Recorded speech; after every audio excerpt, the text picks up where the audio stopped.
ചുണ്ടാ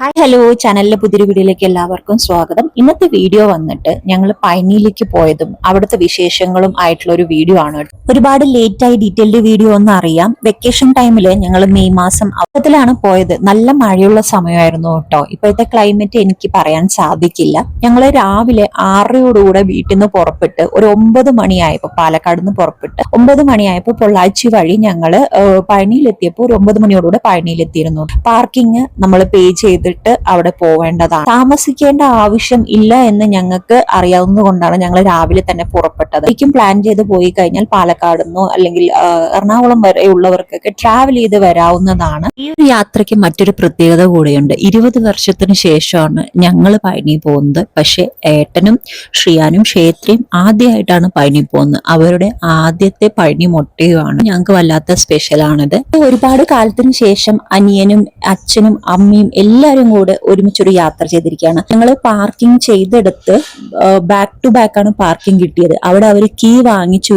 കുറച്ച് സംശയത്തോടെയാണ് key കൊടുത്തതെന്നെങ്കിലും safe ആയിട്ട് തന്നെയാണ് വെച്ചത്. അവര് നമ്പറൊക്കെ വാങ്ങിച്ചു വെച്ചിരുന്നു. ഞങ്ങൾ നേരെ എന്നിട്ട് ഒരു 9:30 ആയപ്പോൾ ഫുഡ് കഴിക്കാൻ പോയി. ആര്യാസ് എന്ന പേരാണെങ്കിലും ഫുഡ് അത്രയ്ക്കൊന്നും ഉണ്ടായിരുന്നില്ല. ഞങ്ങൾ നേരെ ബ്രേക്ക്ഫാസ്റ്റ് കഴിക്കാൻ പോയി. ഞാൻ പൊതുവേ അവൾക്ക് പൊങ്കൽ പോലുള്ള ഭക്ഷണങ്ങളാണ് പ്രിഫർ ചെയ്യാറ്. നല്ല ഫില്ലിങ്ങും ആയിരിക്കും, പെട്ടെന്നൊന്നും വിശക്കൂല്ല, ഓയിലും അല്ല. അവൾക്ക് ഭയങ്കര ഇഷ്ടമാണ് കേട്ടോ അത്. ഞങ്ങൾ കഴിച്ച് നേരെ പുറത്തിറങ്ങുമ്പോഴേക്കും കുറെ പേര് കാവടിയൊക്കെ എടുത്ത് പോകുന്നുണ്ടായിരുന്നു. നല്ല വെയിലുള്ളത് കൊണ്ടാണ് തോന്നുന്നു കടകളൊക്കെ ഒരുപാട് അടച്ചിട്ടിട്ടുണ്ട്. എനിക്ക് തോന്നുന്നു ടൈമിങ്ങിൽ തുറക്കുന്നുണ്ടാവുള്ളൂ തോന്നുന്നു.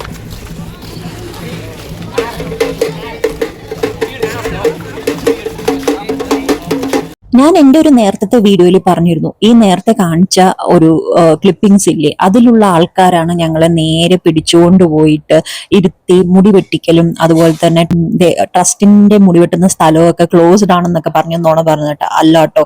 ഇതുപോലെ വൃത്തിയുള്ള ട്രസ്റ്റിന്റെ ഒരു ഏരിയ ഉണ്ട്. നല്ല നീറ്റാണ്, ഓർഗനൈസ്ഡ് ആയിരുന്നു എന്നറിയോ. അവിടെ പോയ ആകെയുള്ളത് ഒരു കൂട്ടമായിട്ട് ആൾക്കാർ പോകുമ്പോൾ 4 പേര് ഒരുമിച്ച് ഒരേ ആളുടെ അടുത്ത് ഇരിക്കണം എന്ന് പറയും. അത് ഓൺലി ഫോർ അവർക്ക് കുറച്ച് കയ്യിൽ എന്തെങ്കിലും കിട്ടാൻ വേണ്ടിയിട്ടാണ് കേട്ടോ. അത് ഓരോരുത്തരുടെ ഇഷ്ടമാണ്. മുടി വെട്ടുമ്പോൾ ഓരോരുത്തർ കിട്ടും. ഞങ്ങൾ 2-3 പേരുടെ അടുത്ത് പോയപ്പോൾ പെട്ടെന്ന് തീർക്കാൻ വേണ്ടി പോയപ്പോൾ അവരിത് സമ്മതിച്ചില്ല. അവസാനം 4-5 മുട്ടയുണ്ടെന്ന് അറിഞ്ഞപ്പോൾ ഒരാളെ മാത്രം മാറി മുട്ടയടിപ്പിച്ചു. ഇത് ശരിക്കും അബ്സല്യൂട്ട്ലി ഫ്രീ ആണ്, ഒരു കാശും കൊടുക്കേണ്ടതില്ല. പക്ഷെ മുടി വെട്ടുന്ന ആൾക്കാർ നമ്മുടെ കയ്യിൽ നിന്ന് ദക്ഷിണയായി എന്തെങ്കിലും പ്രതീക്ഷിക്കും. ഞാൻ നേരത്തെ മെൻഷൻ ചെയ്ത പോലെ അത് ഓരോരുത്തരുടെ ഇഷ്ടമാണ് കേട്ടോ. 100 കൊടുക്കുന്നവരുണ്ടാവും, 50 കൊടുക്കുന്നുണ്ടാവും, ഒന്നും കൊടുക്കാത്തവരും ഉണ്ടാവും. പക്ഷെ കൊടുക്കാതെ വന്നു കഴിഞ്ഞാൽ പുറത്തുനിന്ന് വരുന്നവരാണ്, അതുപോലെ തന്നെ വായടിക്കാൻ സാധിക്കാത്തവരാണെന്ന് നല്ലോണം അറിയുന്നവരാണെങ്കിൽ എന്തായാലും ചോദിച്ചു വാങ്ങിക്കുകയും ചെയ്യും. അതാണ് സത്യമെന്ന് നിങ്ങൾക്ക് എക്സ്പീരിയൻസ് ചെയ്തിട്ടുണ്ടാവും ഒരുപാട് പേര് അങ്ങനെയൊക്കെ. അപ്പോൾ ഞങ്ങൾ ആദ്യം തന്നെ ശ്രീയാനെയാണ് മുട്ടയടിക്കാൻ ഇരുത്തിയത് കേട്ടോ. തിരുപ്പതി പോയപ്പോൾ കരഞ്ഞു ഓടി വിളിച്ചത് കൊണ്ട് ഞങ്ങൾ ഒരുപാട് അവനെ കൺവിൻസ് ചെയ്യിപ്പിച്ച് കരയരുത് എന്നൊക്കെ പറഞ്ഞ് ഒരുപാട് ക്ലാസ് എടുത്തിട്ടാണ് അവനെ മുട്ടയടിപ്പിച്ചത് കേട്ടോ. ദൈവാധീനം മുരുകനുള്ള മുടിയായതുകൊണ്ടാണ് തോന്നുന്നു അവൻ കരയാതെ തന്നെ ഇരുന്നു. അവള് ഞങ്ങള് ഒരു ക്ലാസ് എന്നോണം ഏട്ടൻ മുടി വെട്ടു എന്ന് പറഞ്ഞപ്പോൾ അവൾക്കും ഒരു എക്സൈറ്റ്മെന്റ് ആയിരുന്നു മുടി വെട്ടാൻ വേണ്ടിയിട്ട്. അവളും കരഞ്ഞില്ല.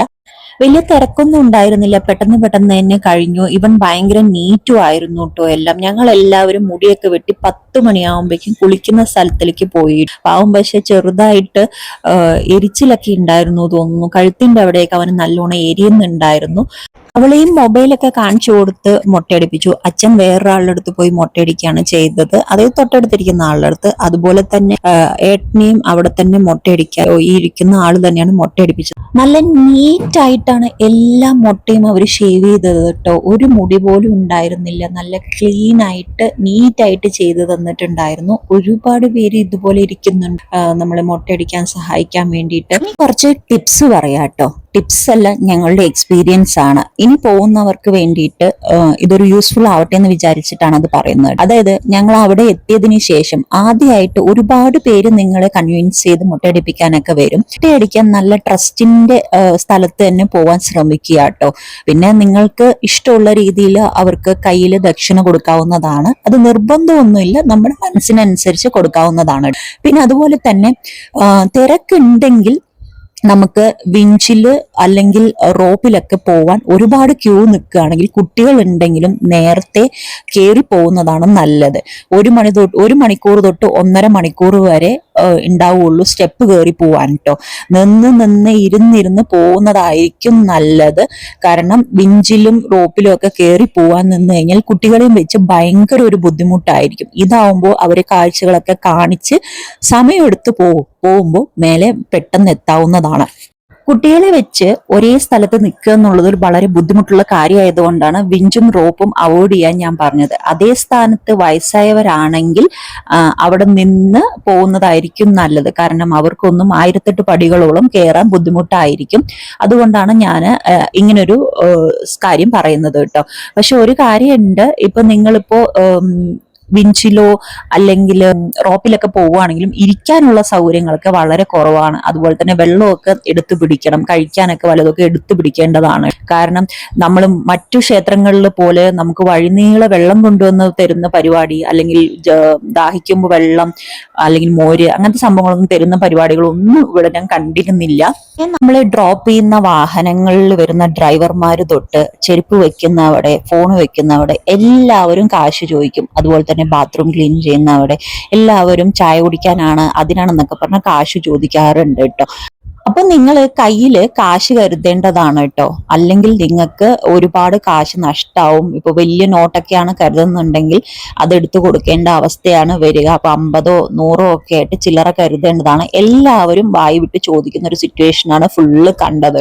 പിന്നെ നമ്മള് ഇപ്പൊ അതുപോലെ തന്നെ മേലെ അടക്കം മുട്ടയടിച്ച് ചന്ദനക്കുറിയൊക്കെ തേച്ച് പോയപ്പോ ഇവരും കിറ്റ് തരും. അതും നല്ല വായി തോന്നിയ റേറ്റ് തന്നെയാണ് അവർ പറയുക. പിന്നെ ചന്ദനമൊക്കെ തേച്ചത് കൊണ്ട് നമ്മൾ വാങ്ങിച്ച് മേലെ പോവുകയാണ്. മേലെ പോകുമ്പോഴും പൂജയ്ക്കും കാശ് കൊടുക്കേണ്ടതാണ്. എല്ലാം കാശാണ് വാങ്ങിക്കുന്നത് കേട്ടോ. പിന്നെ ഒരു കറക്റ്റ് ആയിട്ടുള്ള ഒരു ഇൻഫർമേഷൻ ആരും തരുന്നില്ല. പിന്നെ അടുത്തൊരു സ്കാം എന്ന് പറയുന്നത് VIP കയറ്റിവിടും, അങ്ങനെ കൊണ്ടുപോകും ഇങ്ങനെ കൊണ്ടുപോകും എന്ന് പറഞ്ഞ് പറ്റിക്കാൻ ഒരുപാട് പേരുണ്ട്. 1000 രൂപ തന്ന മുകളിൽ എത്തിക്കാന്നൊക്കെ പറഞ്ഞിട്ട് ഒരിക്കലും അതിലൊന്നും പോയി ചാടരുത്. എനിക്ക് കറക്റ്റായിട്ട് അറിയുന്നൊരു ഇൻഫർമേഷൻ അല്ല, പറഞ്ഞു കേട്ടതാണ്. അഭിഷേകത്തിന് ടിക്കറ്റ് എടുത്തു കഴിഞ്ഞാൽ, ചെയർമാനെയൊക്കെ കണ്ട് ഒരു അഭിഷേകത്തിന് ടിക്കറ്റ് എടുത്തു കഴിഞ്ഞു കഴിഞ്ഞാൽ ചിലപ്പോൾ ഡയറക്റ്റ് ആയിട്ട് VIP ദർശനം കിട്ടുമെന്ന് പറയുന്നു. എനിക്കത് എക്സാക്ട്ലി അറിയില്ല കേട്ടോ. കാരണം ഞങ്ങൾ അവിടെ ചോദിച്ചപ്പോഴൊന്നും കറക്റ്റ് ഇൻഫർമേഷൻ ഞങ്ങൾക്ക് കിട്ടിയിരുന്നില്ല. അപ്പൊ ഞങ്ങൾ ഫുള്ള് മേലെയൊക്കെ തൊഴുത് ഇറങ്ങി ഉച്ചയാവുമ്പോഴേക്കും ഞങ്ങൾ തിരിച്ചിറങ്ങി കേട്ടോ. ഞങ്ങൾ സ്റ്റെപ്പ് മൊത്തം കയറിയിട്ടാണ് പോയത്. വേറെ വഴിയില്ലാണ്ട് വിഞ്ചിലും റോപ്പിലും ഒക്കെ ഒരുപാട് സമയം 2-2.5 മണിക്കൂർ സ്പെൻഡ് ചെയ്ത് കഴിഞ്ഞിട്ടാണ് പോയത്. ഇപ്പൊ കടകളിലൊക്കെ ഒരുപാട് അടച്ചു തുടങ്ങിയിട്ടുണ്ട്. നല്ല വെയിലായിരുന്നു. അപ്പൊ നിങ്ങൾ ഇതൊക്കെ സൂക്ഷിക്കുക, സ്കാമിൽ പോയി പെടാതെ സൂക്ഷിക്കുക, കാശ് ഒരുപാട് ചെലവാക്കരുത്. കാരണം എല്ലാവരും മിഡിൽ ക്ലാസ് ഫാമിലി എന്നൊക്കെ വരുന്നവരും ഉണ്ടാവുമല്ലോ. ഒരുപാട് പേര് എല്ലാം കൈനീട്ടി ചോദിച്ചു കഴിഞ്ഞാൽ കൊടുക്കാതിരിക്കാനും പറ്റില്ല നമുക്ക്. എന്നാൽ ഭയങ്കര ബുദ്ധിമുട്ടുമായിരിക്കും മുഖത്ത് നോക്കി ഇല്ല എന്ന് പറയാനും. അതൊരു സംഭവം കൊണ്ടാണ് ഞാൻ പറഞ്ഞത്. പിന്നെ ഞങ്ങൾ ചെറുതായിട്ട് അവന് ടോയ്സ് ഒക്കെ വാങ്ങിച്ച് തിരിച്ചു പോവുകയാണ്. പിന്നെ ശനിയാഴ്ചകളിൽ പോകുന്നവരാണെങ്കിൽ തങ്കത്തേര് ബുക്ക് ചെയ്ത് കഴിഞ്ഞാൽ 2000 രൂപ കൊടുത്ത് തേര് വലിച്ച് മുകളിലേക്ക് കയറാവുന്നതാണ്. എല്ലാ പ്രസാദവും ലഭിക്കും, ദർശനവും ലഭിക്കുന്നതാണ്. മുകളിലേക്ക് കയറി എത്തിപ്പെടുക എന്നുള്ളത് നമ്മുടെ കടമ തന്നെയാണ് കേട്ടോ. വീഡിയോ ഇഷ്ടമായി എന്ന് വിചാരിക്കുന്നു. അടുത്തൊരു വീഡിയോ ആയിട്ട് വരാം.